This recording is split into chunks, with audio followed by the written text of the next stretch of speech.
Welcome to Online Yoga School. I'm Steph, and today, as part of our Yoga Foundation series, we're working on Tabletop Pose, Bharmanasana. So, Tabletop Pose is a core posture in yoga, and a lot of times we come through tabletop in transitions. It's, you're hard pressed to get through an entire yoga practice without coming through tabletop at some point. And as simple as it seems, a lot of times we see a lot of misalignment in tabletop. So this is an important one for us to do. Now we're going to be here for a little longer than usual today. So if you'd like, you could get a blanket or a towel, something to kind of pad the knees if that feels good for you. So we come onto hands and knees, and we're first going to pay attention to our foundation. So what we always hear on tabletop is, of course, that we're stacking shoulders over wrists and we're stacking hips over knees, right? Or knees right underneath the hips. So you want your knees to be hips width apart. And a lot of times people think that their hips are these outer edges, but they aren't. We're talking about that place where the femur bone connects into the hip socket. So your hips may be a little bit more narrow than you think they are, right? And then we're gonna press the hands down into the mat.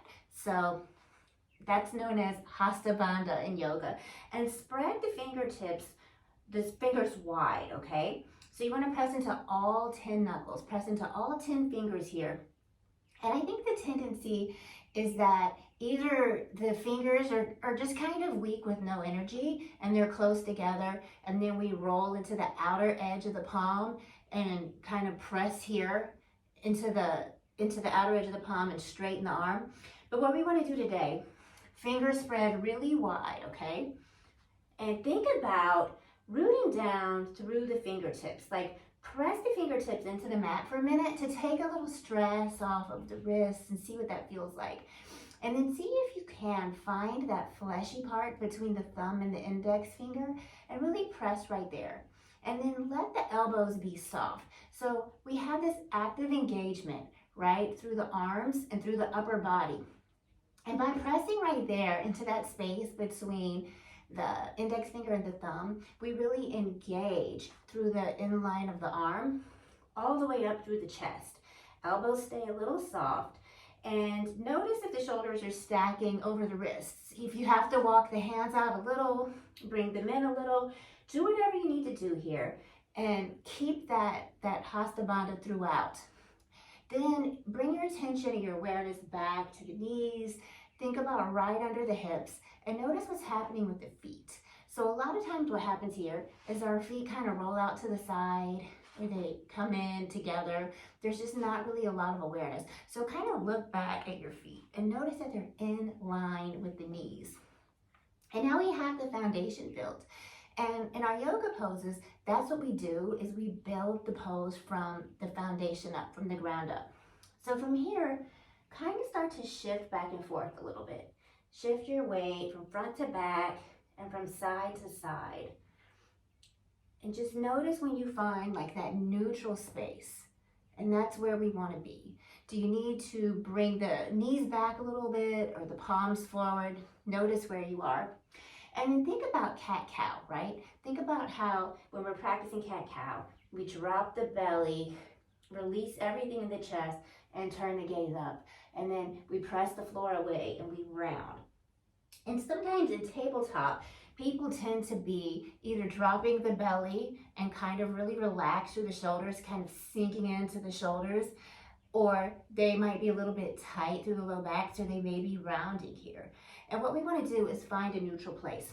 So think about that mountain pose posture where we're knitting the ribs, we're drawing the pubic bone up, shoulders are relaxed and down, and the elbows are still soft here. So as the elbows are soft, we find that we're in a neutral place with the spine. And this is our tabletop.